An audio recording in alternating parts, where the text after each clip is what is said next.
I may not survive. I need a psychiatric help. But still we are not getting any support. हमें अभी देश से हमें भी support मिला. हर बंदा वहाँ बैठता है तो 4 गाली मैनेजमेंट को देता है, फिर बैठता है अपनी कुर्सी पे. If someone comes to work at 9 a.m. and finishes their work for the day and wants to leave at 6 p.m., then that's 9 hours of me slogging my ass here. मुझे ऐसा लगता था कि मैं सुसाइड ही कर लूं भाई ऐसी लाइफ से. कम से कम मैंने जो इंश्योरेंस पॉलिसी ले रखी है, मेरे घर वालों को पैसे तो मिल जाएंगे. हर 4 months later, she was dead. आज की कॉर्पोरेट दुनिया में सक्सेस का मतलब सिर्फ पैसा, प्रमोशन और डेडलाइन रह गया है. लेकिन क्या हम कभी सोचते हैं कि रेस में हम कितने लोगों को खो रहे हैं? एक रीसेंट एग्जाम्पल जो सबको शॉक दे गया वो था EY के इंक एम्प्लॉय की ट्रैजिक डेथ. ये एक ऐसी कहानी है जो कॉर्पोरेट दुनिया के पीछे छुपी सच्चाई को दिखाती है. वर्क प्रेशर, स्ट्रेस और एक इंसान पर डालने वाले एक्सपेक्टेशंस जो कभी खत्म ही नहीं होते. अना एक यंग और एम्बिशियस चार्टर्ड अकाउंटेंट थी जिसने मार्च 2024 में EY ज्वाइन किया था. उसके लिए ये पहली जॉब थी और वो बहुत एक्साइटेड थी. लेकिन सिर्फ 4 महीने बाद 20 जुलाई 2024 को अना की अचानक मौत हो जाती है. इस घटना ने पूरे देश के कॉर्पोरेट वर्क कल्चर पे बहस छेड़ दी है. अना की मां जो कि अनीता अगस्तीन ने EY के इंडिया चेयरमैन राजीव मेमानी को एक बहुत ही इमोशनल लेटर लिखा जो सोशल मीडिया पर वायरल भी हुआ. इस लेटर में उन्होंने बताया कि अना को एंजाइटी, स्लीपलेसनेस और स्ट्रेस का सामना करना पड़ा. उन्होंने लिखा कि वर्कलोड, नया एनवायरनमेंट और लॉन्ग आवर्स ने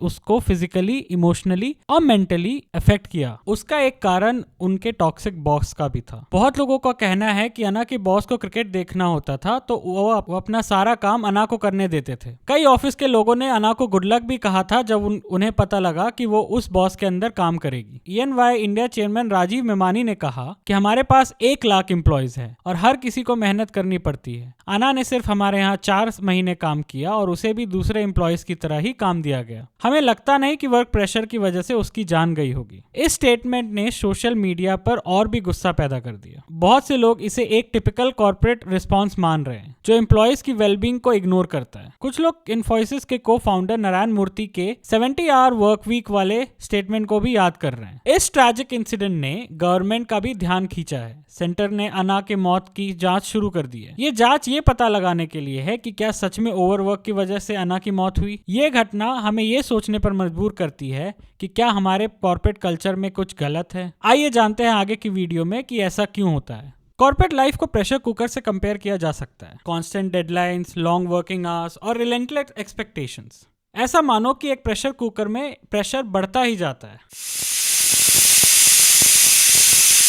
एक रीसेंट स्टडी के मुताबिक 80% अमेरिकन अपने वर्कफोर्स को स्ट्रेसफुल मानते हैं और इंडिया में भी सिचुएशन कुछ अलग नहीं है, इससे ज्यादा है. इन्फोसिस के को फाउंडर नारायण मूर्ति ने कहा कि यंग प्रोफेशनल्स को 70 आवर्स पर वीक काम करना चाहिए. लेकिन क्या ये सस्टेनेबल है? क्या हमारी हेल्थ और रिलेशनशिप की कीमत कंपनी के प्रॉफिट पर डिपेंड करती है? 92% वर्कर्स ने ये कहा कि वो उसी ऑर्गेनाइजेशन में काम करना चाहेंगे जहां पे इमोशनल और साइकोलॉजिकल वेलबींग हो. इन सब के बाद भी पॉलिटिक्स किसको नहीं पसंद है, और उससे भी खतरनाक होता है ऑफिस पॉलिटिक्स. कॉर्पोरेट लाइफ में सिर्फ हार्डवर्क काफी नहीं है दोस्तों, यहाँ पे ऑफिस पॉलिटिक्स खेलना भी जरूरी है. कौन किसका चमचा है, कौन किसको नीचे गिरा रहा है, ये कब समझना होता है और कब नहीं समझना होता है, आप धीरे धीरे सीख जाते हैं. एक सर्वे के मुताबिक 55% एम्प्लॉयज अपने वर्क प्लेस में बैक स्टैबिंग एक्सपीरियंस किया है. अक्सर ये हार्ड वर्किंग एम्प्लॉयज की कंप्लेन होती है कि वो कितना भी मेहनत कर ले पर कोई चमचागिरी करके उससे ऊपर उठ जाता है. इसे ही ऑफिस पॉलिटिक्स का पार्ट बोलते हैं. बर्नआउट एक ऐसा कंडीशन है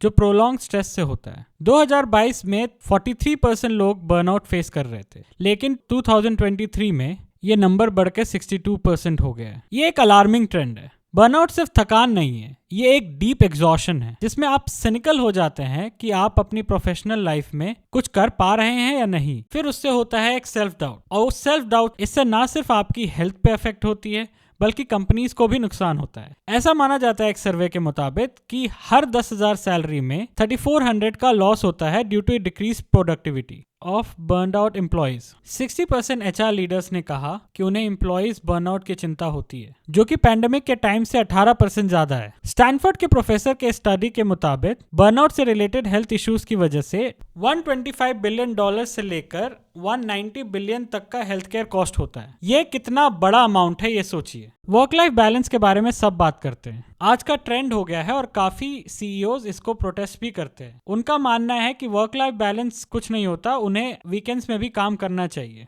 स्टैटिस्टिक्स बताते हैं कि 66% वर्किंग प्रोफेशनल्स इंडिया में वर्क लाइफ बैलेंस को लेकर स्ट्रेस्ड फील करते हैं। ये नंबर ग्लोबली काफी हाई है और 60% एम्प्लॉयज वर्ल्ड वाइड कहते हैं कि उन्हें वर्क लाइफ बैलेंस मेंटेन करने में डिफिकल्टी होती है। टेक्नोलॉजी का एक डबल एज स्वॉर्ड भी एक फैक्टर है। 24/7 कनेक्टिविटी ने काम को घर तक एक्सटेंड कर दिया है और जब से वर्क फ्रॉम होम हुआ है तब से कभी भी बॉस आपको एक असाइनमेंट देके काम करवा सकते। तो दोस्तों, ये थी कहानी कॉर्पोरेट लाइफ की, कभी स्ट्रेसफुल कभी फन, लेकिन एंड में हम सब इसी जर्नी में हैं। आपको इस वीडियो से क्या रिलेटेबल लगा कमेंट सेक्शन में जरूर बताना। और हाँ, नेक्स्ट वीडियो तक अपने चाय और काम को बैलेंस करते रहो। थैंक यू फॉर वॉचिंग, मिलते हैं अगले वीडियो में। Please like, share and subscribe. Thank you.